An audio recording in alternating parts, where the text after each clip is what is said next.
Hello friends, welcome to code meta channel. इस video में हम बात करने वाले हैं कि हम किस तरीके से हमारे जो लॉगिन डिटेल्स हैं उनको सेव करेंगे एक स्टोर के अंदर। लास्ट वीडियो में हमने बात करी थी कि किस तरीके से हम एप्लीकेशन को बनाते हैं जहाँ पे ईमेल और पासवर्ड का यूज़ करके हम खुद को लॉगिन करेंगे, और उसकी डिटेल्स हमने हमारी स्क्रीन के ऊपर देखी थी। इस वीडियो में हम उससे आगे बात करेंगे। यहाँ पे स्टोर करने के लिए हम कॉन्टेक्स्ट एपीआई का यूज़ करेंगे, जहाँ पे हम देखेंगे कि यूज़र जब एक बार सबमिट बटन को क्लिक कर देता है तो उसके क्लिक के बाद हमारी जो ईमेल और पासवर्ड की डिटेल है उसके थ्रू जो हमारे पास टोकन आता है हमारे कंसोल के अंदर हमें दिख रहा था, उस टोकन को हमें स्टोर करके रखना होता है ताकि पूरी एप्लीकेशन में हम उसका यूज़ कर सकें। वो किस तरीके से करते हैं ये इस वीडियो में हम देखने वाले हैं।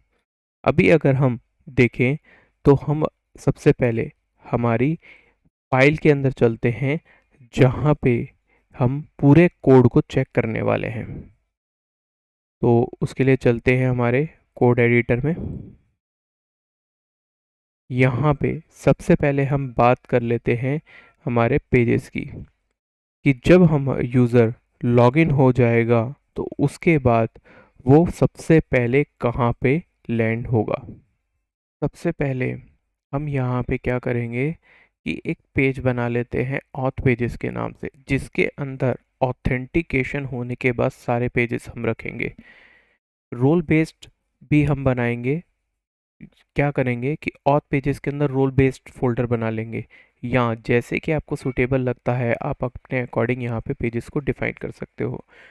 मैं क्या करूँगा, यहाँ पे ऑथ पेजेस के अंदर रोल बेस्ड प्रोजेक्ट पेजेस बनाऊंगा अगर मेरे को रोल बेस्ड कुछ चीज़ें असाइन करनी है तो, और जो मेन पेजेस होंगे उसको बाहर रख देंगे। फॉर एग्जांपल कि ऑथ पेजेस के हमने अंदर बनाया एक एक्सप्लोर नाम का फोल्डर, और एक्सप्लोर नाम के फोल्डर के अंदर बना दिया एक्सप्लोर पेजेस नाम का कंपोनेंट, और एक्सप्लोर पेजेस नाम की फाइल बना दी। इसको हम चलाएंगे। नाउ जैसे ही मेरा यूज़र लॉगिन होता है वो इस पेज के ऊपर लैंड हो जाना चाहिए। इस तरीके से हम ये सब यहाँ पे देखने वाले हैं। लेकिन उससे पहले जब यूज़र यहाँ पे लैंड होगा तो उससे पहले हमारा जो डेटा है, जो हमारा यूज़र लॉगिन डिटेल्स है, वो एक स्टोर के अंदर चली जानी चाहिए, ताकि अगर पेजेस चेंज होते हैं तो वो डिटेल हम हमारे उस स्टोर से ले सकें। उसके लिए क्या करते हैं, हम यहाँ पे हम कॉन्टेक्स्ट की बात करने वाले हैं, तो एक कॉन्टेक्स्ट नाम का फोल्डर बना लेते हैं और उसमें लॉगिन कॉन्टेक्स्ट डॉट जेएस नाम से फाइल बनाते हैं। Login context dot JS as a component of file बनाएंगे। यहाँ पे बना ली। नाउ क्या किया हमने, यहाँ पे लॉगिन कॉन्टेक्स्ट का एक वेरिएबल लिया और रिएक्ट डॉट क्रिएट कॉन्टेक्स्ट करके एक ब्लैंक ऑब्जेक्ट यहाँ पे पास कर दिया। नाउ जो एक्सपोर्ट किया लॉगिन कॉन्टेक्स्ट को हमने डिफ़ॉल्टली एक्सपोर्ट कर लिया, क्योंकि डिफरेंट डिफरेंट फाइल्स में हमें ये रिक्वायर्ड होगा ताकि हम कॉन्टेक्स्ट को यहाँ वहाँ पे चला सकें। नाउ जैसे ही हमारा कॉन्टेक्स्ट का ये क्रिएट हो जाता है डिफ़ॉल्ट, आप इसको वेरिएबल मान लीजिए, ठीक है। तो ये डिफ़ॉल्ट वेरिएबल क्रिएट हो गया हमारा लॉगिन कॉन्टेक्स्ट नाम का। कैसे, रिएक्ट डॉट क्रिएट कॉन्टेक्स्ट करके उसके बीच में हमने ब्लैंक ऑब्जेक्ट डाल दिया। नाउ क्या करते हैं, एक हम लॉगिन कॉन्टेक्स्ट प्रोवाइडर नाम का एक कंपोनेंट बना लेते हैं। क्या होता है, जैसे कि हम प्रीवियस वीडियोस में जब हमने लॉग कॉन्टेक्स्ट की बात की थी तो हमने बताया था कि कॉन्टेक्स्ट होता है वो प्रोवाइडर रखता है, और कहीं भी अगर आपको यूज़ करना है प्रो कॉन्टेक्स्ट को तो आपको डॉट प्रोवाइडर करके सबसे पहले रूट के ऊपर चलाना पड़ता है, और उतने ही कंपोनेंट में वो कॉन्टेक्स्ट काम करेगा। इसके लिए हमने क्या किया, लॉगिन कॉन्टेक्स्ट प्रोवाइडर बनाया जिसके अंदर ब्रैकेट में हमने चिल्ड्रन ले लिया, यानी इसके अंदर कंपोनेंट के अंदर जितने भी चाइल्ड होंगे वो सारे हमारे को यहाँ पे दिखेंगे। अब क्या किया हमने, यहाँ पे एक स्टेट बना ली। लास्ट टाइम हम क्या करते थे कि यहाँ पे वैल्यू बना के और उसमें जितने भी यहाँ पे फंक्शंस होते थे उनको डिफाइन करते थे और फिर उसको हम आगे इम्प्लीमेंट करते थे। क्या कर रहे थे हम, क्रिएट कॉन्टेक्स्ट के अंदर डिफाइन कर देते थे और प्रोवाइडर के अंदर क्या करते थे, उसको चलाते थे और उनके वैल्यूज़ को ऊपर लिख देते थे और इस तरीके से वो हमारा पेज डन होता था। अगर आपने कॉन्टेक्स्ट एपीआई का आइडिया नहीं है और आपने नहीं पढ़ा तो प्रीवियस जो कॉन्टेक्स्ट जो फाइल है, जो जो कॉन्टेक्स्ट वीडियो है मेरी, वो देख लेना आप, वहाँ पे आपको इसका आइडिया हो जाएगा। ये एक प्रोफेशनल तरीका है जिसको हम यहाँ पे डन कर रहे हैं, जो हम दिखा रहे हैं। वो जो तरीका था वो सीखने के लिए था। तो तरीके कोई भी यूज़ कर सकते हो आप, वो डिपेंड करता है आप पे कि आप किस तरीके से अपनी एप्लीकेशन को शॉर्ट और फास्टर कर सकते हैं। नाउ क्या किया हमने यहाँ पे कि हमने एक स्टेट बना ली, जिसका हमने लॉगिन स्टेट ले लिया और सेट लॉगिन स्टेट ले लिया, जिसमें दो हमारे पास वेरिएबल होते हैं। हमें पता है यूज स्टेट के अंदर दो वेरिएबल हम यूज़ कर सकते हैं, एक वैल्यूज़ को लेने के लिए, गेट करने के लिए, और एक वैल्यूज़ को सेट करने के लिए। और इस यूज स्टेट को हमने अभी ब्लैंक ऑब्जेक्ट से सेट कर रखा है। क्या किया हमने, जो हमारा लॉगिन कॉन्टेक्स्ट था इसको लिया और डॉट प्रोवाइडर लगा के यहाँ पे बीच में हमने चिल्ड्रन डाल दिया और वैल्यू के अंदर हमने इन दोनों स्टेट को सेट कर दिया, जिससे हम वैल्यू गेट करेंगे और दूसरी हम जिसको सेट करेंगे। ठीक है, ये हमने ले लिया। अब क्या करेंगे कि जहाँ भी हम प्रोवाइडर देंगे, हमारा एम क्या है ये करने का कि जहाँ भी हम प्रोवाइडर देंगे तो हम इस ब्लैंक ऑब्जेक्ट को सेट करवाएंगे, यानी हमारी स्टेट को सेट करा देंगे, एक ऑब्जेक्ट को सेट करा देंगे उसमें जितनी भी वैल्यू होगी। ये हमारा एम है, इसीलिए हमने इसको इस तरीके से किया है। हम चाहे तो यहाँ फंक्शन बना के भी पास कर सकते हैं चीज़ों के बारे में, पूरी डेफिनेशन लिख सकते हैं उसका, और फिर बाद में इधर से वैल्यू के अंदर उस फंक्शन को पास कर दिया, और जहाँ पे हम हमारा मेन कोड करेंगे, जहाँ पे हम उसकी कोडिंग की लिस्ट लिखेंगे कि सपोज़ यहाँ पे आने के बाद हमारी ये चीज़ें डन होंगी, वो हम यहाँ पे पास कर सकते हैं इस तरीके से। तो अभी हमने क्या किया, हमें क्या चाहिए, एक लॉगिन स्टेट, उसकी वैल्यू भी चाहिए और हम कहीं भी उसको सेट करा सके लॉगिन स्टेट को, वो चाहिए, तो हमने यहाँ पे बीच में रख दिया इसीलिए। नाउ अब क्या किया हमने, हमारी इंडेक्स फाइल में चलते हैं, जो हमारी रूट फाइल थी। यहाँ पे लॉगिन कॉन्टेक्स्ट प्रोवाइडर को लिया हमने लॉगिन कॉन्टेक्स्ट से, और उसको क्या किया, रैप कर दिया पूरे ब्राउज़र राउट से पहले, यानी हमारी पूरी ऐप की ऊपर लॉगिन कॉन्टेक्स्ट प्रोवाइडर वर्क करेगा, और उसको ऐड कर दिया। इंडेक्स डॉट जेएस के अंदर इतना सा ही काम करना है हमें। ठीक, ये हमारे को समझ आया। नाउ अब चलते हैं हमारे लॉगिन फॉर्म में। सबसे पहले लॉगिन फॉर्म में क्या करते हैं हम, इंपोर्ट लॉगिन कॉन्टेक्स्ट, यानी जो हमारा यहाँ पे ये जो लॉगिन कॉन्टेक्स्ट था इसको लिया हमने, इंपोर्ट करा लॉगिन फॉर्म में, कहाँ से, कॉन्टेक्स्ट से निकाल लिया। नाउ क्या किया, यूज़ कॉन्टेक्स्ट लिया हमने रिएक्ट से। ये हम पहले भी बात कर चुके हैं कि कॉन्टेक्स्ट किस तरीके से निकालते हैं, और अगर वैल्यूज़ को शो करना है तो हम किस तरीके से करते हैं।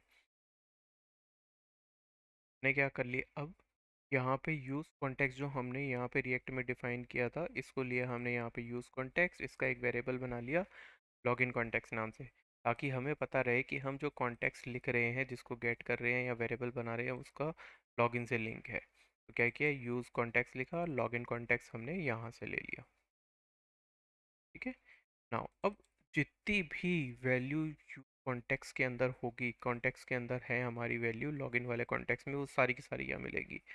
इसको कैसे किया हमने, यहाँ पे यूज़ इफेक्ट में हमने जब भी यूज़र नेम चेंज होता है हमारे इनपुट में, उस समय क्या किया हमने, login context dot login state, यानी यहाँ पे जो ये वाली वैल्यू थी, सिर्फ इसको लिया हमने, इसको प्रिंट करा दिया हमने। ठीक है, तो इससे हमें इसकी वैल्यू मिल जाएगी। अगर अभी हम स्क्रीन देखें हमारी, फायरफॉक्स ब्राउज़र में चलते हैं, यहाँ पे जाएं और देखें हम, तो हम जितना भी लिख रहे हैं यहाँ पे, स्टोर कार्ट लिखा सपोज करो, तो देखो ऑब्जेक्ट ऑब्जेक्ट आ रहा है, यानी ये ब्लैंक आ रहा है। ठीक है, क्योंकि अभी वहाँ वैल्यू ही नहीं है। अभी ये हमने शो करने के लिए लिया है ब्लैंक, इसीलिए बार बार चला रहे हैं, अदरवाइज रियल एप्लीकेशन में हम इसको हटा देंगे। ठीक है, इसको यूज़ नहीं करते इस तरीके से।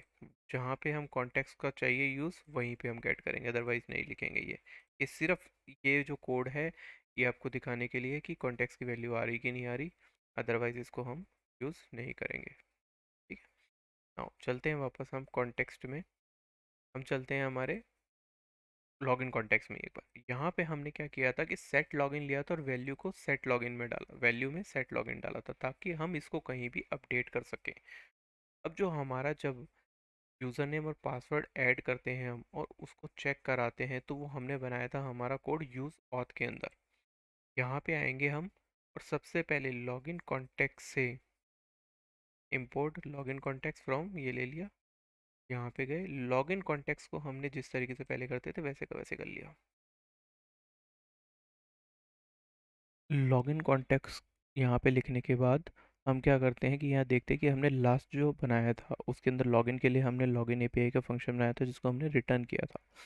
यहाँ पे क्या करते हैं हम, जहाँ पे हमने कंसोल लॉग लिया था उसमें क्या लिखेंगे, login context dot set login state लिख देंगे। कैसे कि लॉगिन कॉन्टेक्स्ट में हमने लॉगिन स्टेट लिया था, इसको यहाँ पे हम ले लेंगे अब। और उसके अंदर क्या करेंगे, जो हमारे यूज़र का डेटा हमें जो भी पास करना है रिस्पॉन्स से निकाल के हम यहाँ पे पास कर देंगे ताकि ये इसके अंदर सेट हो जाए। नाउ अब क्या करते हैं कि एक चीज़ हम करते हैं कि हमने ये लॉगिन सबमिट हैंडलर बनाया था उसको एसिंक बना देते हैं और अवेट कर देते हैं।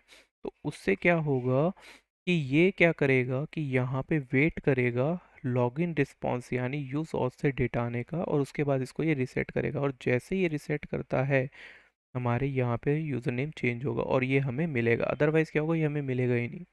ठीक। तो अब क्या हुआ हमारे यहाँ पे, चलते हैं ब्राउज़र में, इसको रिलोड करते हैं, देखते हैं अब क्या होगा कि ये सबसे पहले ब्लैंक आया। अब यहाँ पे लिखा हमने store cart,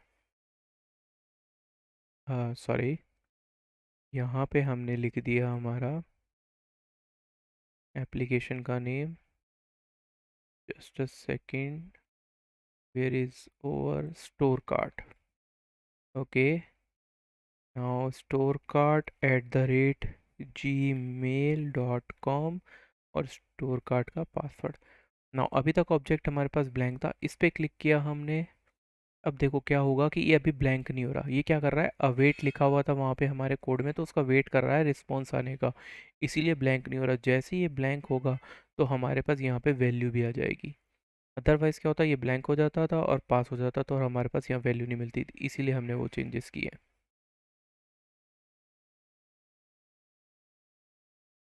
it's taking time because server से रिस्पॉन्स लेके आ रहा है ये।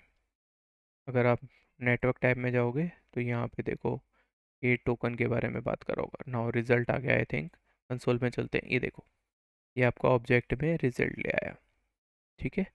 तो ये इस तरीके से हमारे जो टोकन होता है वो हमने हमारे कॉन्टेक्स्ट में, लॉगिन कॉन्टेक्स्ट में सेव कर लिया है। ठीक। तो इस तरीके से हम कॉन्टेक्स्ट को बनाते हैं लॉगिन के लिए। नाउ अब आने वाली वीडियो में हम बात करेंगे पेज को रिस्ट्रिक्टेड कैसे करते हैं और उसे चलाते कैसे हैं। अगर आप अभी यहाँ पे इसमें ये लिखोगे, सपोज करो मैं इसको डुप्लीकेट टैप कर देता हूँ और यहाँ पे लिखा आपने STOCK स्टॉक और EXPLORE एक्सप्लोर जो कि हमने बनाया था। तो देखो आप यहाँ पे एंट्री कर गए, यहाँ पे यूज़र का रिस्ट्रिक्शन नहीं है। अगर मैं पेज को रिलोड कर देता हूँ और इस पेज को भी रिलोड करता हूँ तो यहाँ पे यूज़र का रिस्ट्रिक्शन होना चाहिए क्योंकि कॉन्टेक्स्ट हमारा ब्लैंक है, लेकिन ऐसा नहीं हुआ। अब हम आने वाली वीडियो में इसको बनाएंगे कि हम इस पेज को किस तरीके से रिस्ट्रिक्टेड करें कि ताकि अगर हमारे पास डेटा है तो ही हम उस पेज पे एंट्री करें, अदरवाइज़ नहीं, और ये रिटर्न होके वो हमारा लॉगिन पे आ जाए वापस। मिलते हैं नेक्स्ट वीडियो में। Till please subscribe the Code Meta channel to get more videos from us.